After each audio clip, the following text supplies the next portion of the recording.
Saludos en este día. Mientras buscaba en internet acerca de los falsos maestros que están proliferando en el mundo entero, me volví a encontrar con el caso de el doctor Armando Alducín. En este caso, este pastor, o maestro de la palabra, como ustedes le quieran llamar, para mí sinceramente no es más que un falso predicador, un falso profeta. Toma Hechos de los Apóstoles capítulo 5, versículo 11, para decir que la palabra de Dios en la historia de Ananías y de Zafira nos enseña a diezmar, y que también nos enseña que aquel que no diezme cae bajo maldición. Todo el mundo sabe, y muchas veces he escuchado esta prédica, cuando nos relata la historia de Ananías y Zafira, que ellos habían vendido una heredad y que sustrajeron de ese precio de la heredad y que luego trajeron solamente una parte de lo vendido. Sabemos la historia, sabemos que cayeron ambos, matrimonios muertos allí, y que lamentablemente por esta circunstancia sucedió lo que lamentablemente tuvo que suceder al principio de la iglesia cristiana para que se estableciese el temor a Dios y que se estableciese la autoridad apostólica dentro de la iglesia de Jesucristo. Esto parecería ser un caso demasiado duro o muy difícil de asumir, ya que estaríamos relacionando al Espíritu Santo con un caso de muerte de un matrimonio. Pero si nosotros entendemos, como debemos entender las cosas, podemos darnos cuenta que Hechos de los Apóstoles capítulo 5, versículo 1 hasta el versículo 11, no nos habla de robarle a Dios, sino nos habla de mentir. Usted puede leer esto, vamos a leer el texto para que usted lo pueda comprender. Dice así a partir del versículo 1, capítulo 5. Pero cierto hombre llamado Ananías, con Zafira su mujer, vendió una heredad y sustrajo del precio, sabiéndolo también su mujer, y trayendo solo una parte, la puso a los pies de los apóstoles. Y dijo Pedro: Ananías, ¿por qué llenó Satanás tu corazón para que mintieses al Espíritu Santo y sustrajese del precio de la heredad? Reteniéndola, ¿no se te quedaba a ti?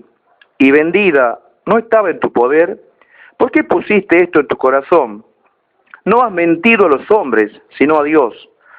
Al oír Ananías estas palabras, cayó y expiró.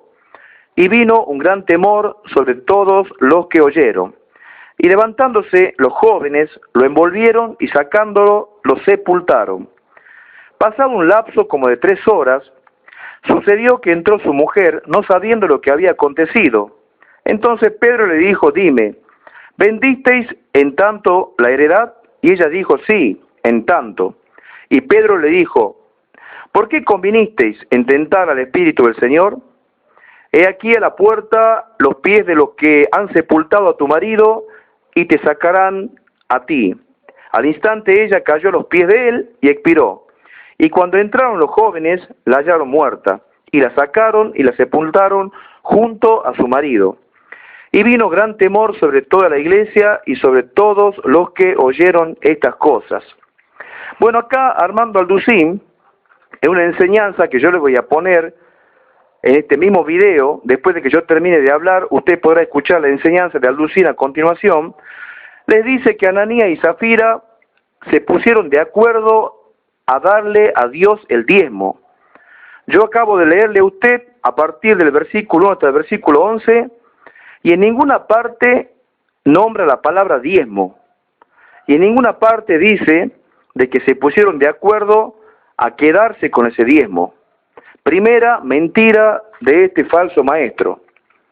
Entonces podemos ver que la palabra diezmo no se menciona en ninguna parte de este relato, y la capacidad de engaño que tiene este predicador para introducir un concepto dentro de un texto del Nuevo Testamento, introduciendo el concepto del diezmo astutamente para que la gente crea en sus mentiras. Segundo, Alducín sabe que algunos cristianos diezman menos del 10%. Esto se da en el caso de muchos cristianos que, en lugar de llevar el 10% justo que deberían llevar, por ejemplo, si tenían que diezmar 200 pesos y llevan nada más que 160, él sabe que hay personas o hay cristianos en las iglesias que hacen eso. Entonces él les dice que esta actitud es un menosprecio y una profanación del nombre de Dios. Fíjese cómo él sabe que hay cristianos que hacen esto. Entonces les habla la conciencia y les dice que tienen que diezmar a Dios porque eso es menospreciarlo y profanar su nombre. Cosa lo cual sabemos que es una mentira. Hablar de profanación del nombre de Dios por no diezmar, realmente la profanación la está haciendo él. Tercero, les dice que Ananías tuvo un ataque al corazón.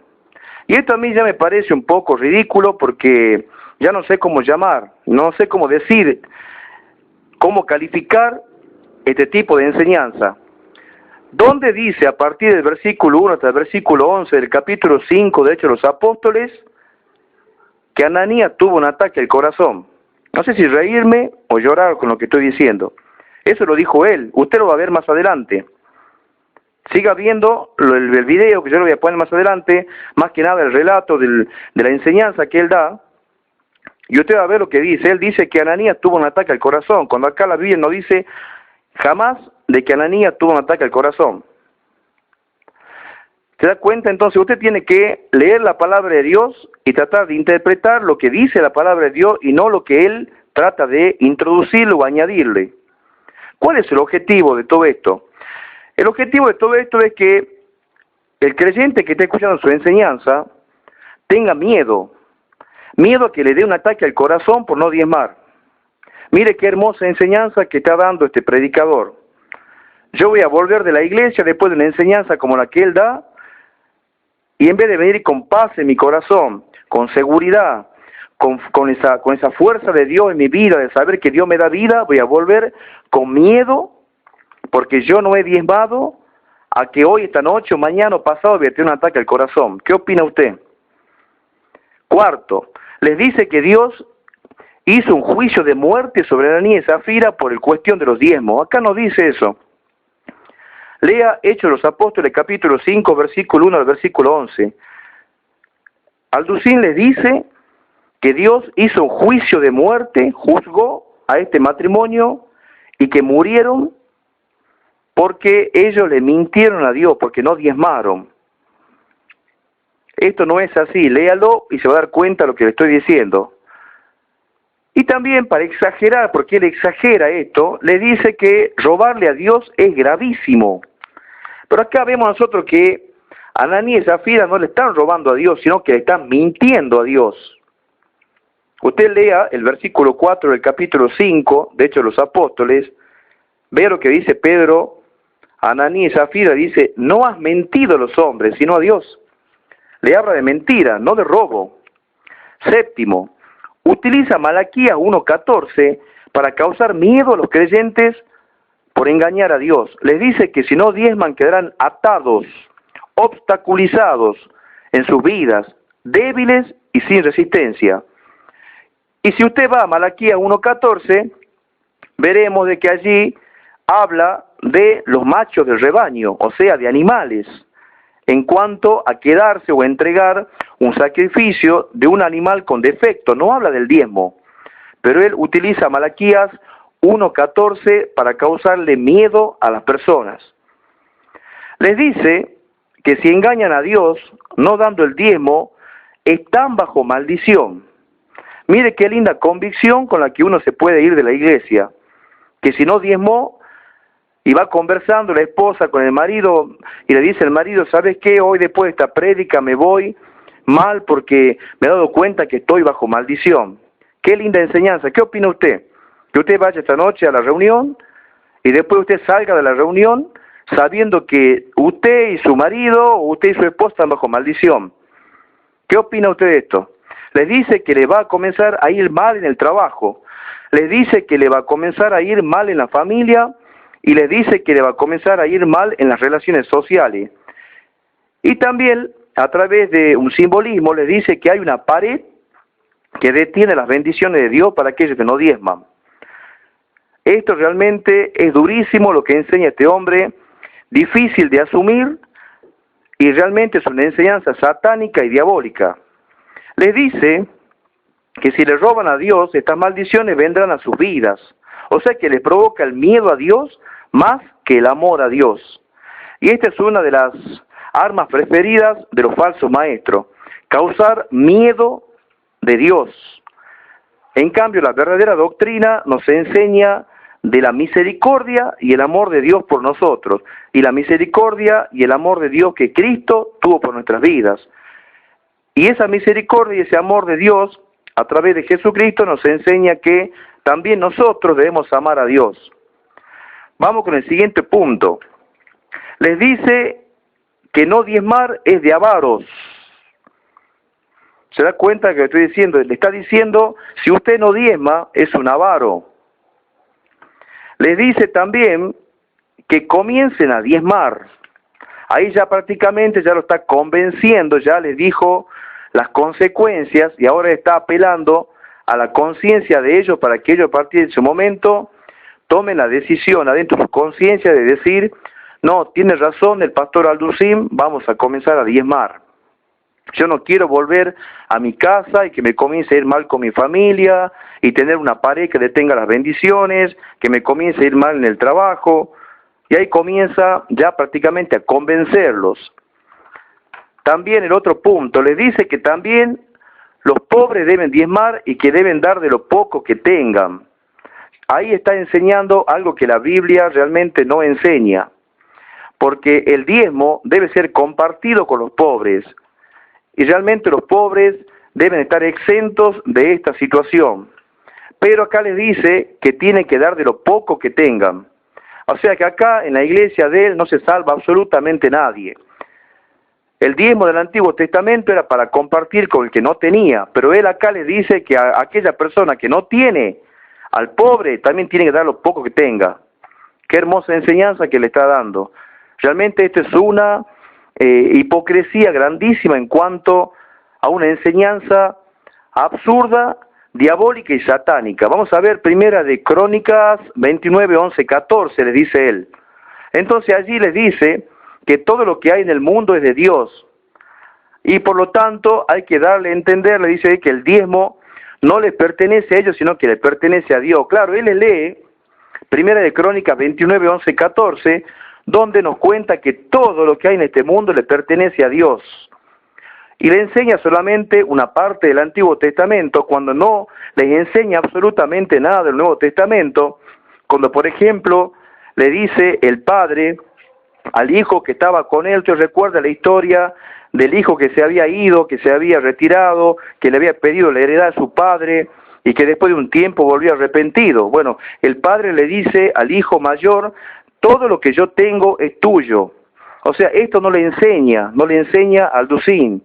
Esta parábola que enseña Jesús tiene que ver con lo que se refiere a Dios Padre. Dios Padre, todo lo que tiene Dios Padre es de nosotros. Todo lo que tiene Dios Padre también es de usted y es mío.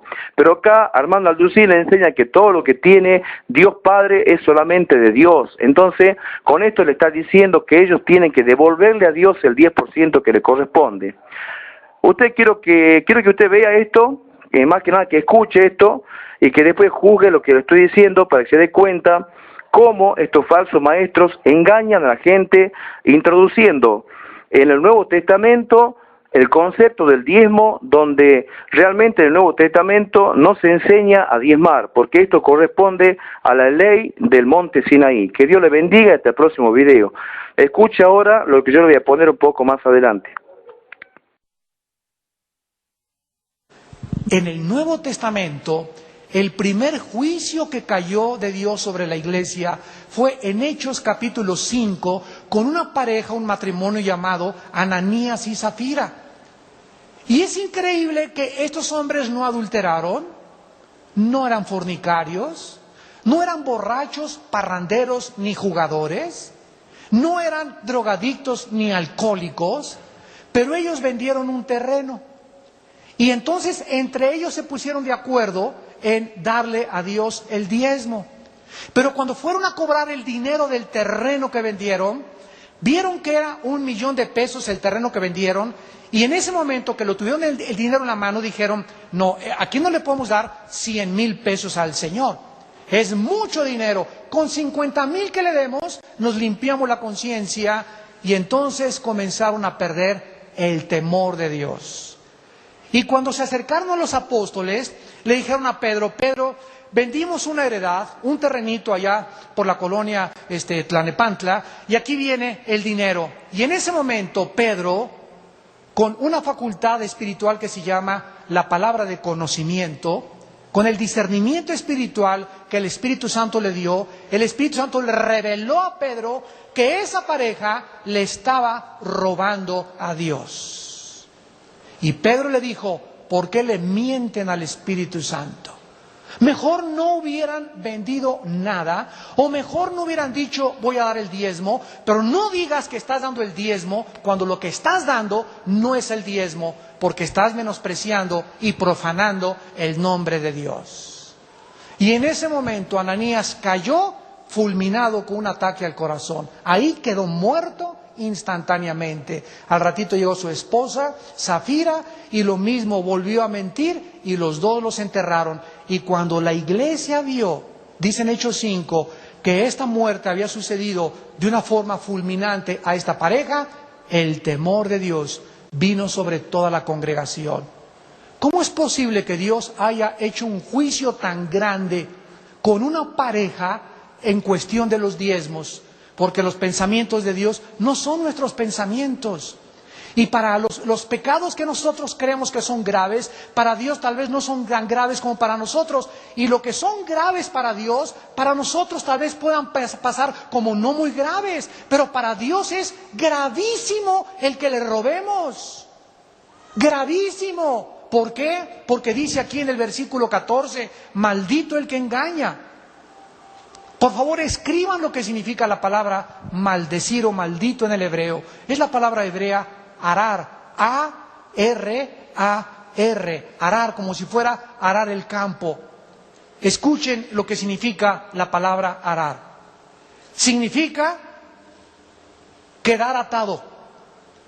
Número 1, quedar atado, obstaculizado, quedarse sin poder, debilitarse o no poder resistir. Repito, significa quedar atado, obstaculizarse, o sea, encontrar obstáculos en tu vida, quedarte sin poder, debilitamiento o no poder resistir. Una persona que está bajo esta maldición, escucha qué es lo que le pasa. Es una persona que de repente comienza a encontrar obstáculos en el trabajo, obstáculos en la familia, obstáculos en sus relaciones sociales, obstáculos en el gobierno. O sea, parecería como que hay una pared que no le permite avanzar, no le permite prosperar, no le permite abrirse paso. En todas las cosas que emprende le va mal, en todas las cosas que emprende queda mal. Por todos lados debe dinero, por todos lados lo persiguen, por todos lados, y se da cuenta, comienza el estrés, comienza la irritabilidad, comienza a verse obstaculizado, como que está impedido, como que está amarrado, está bajo una maldición.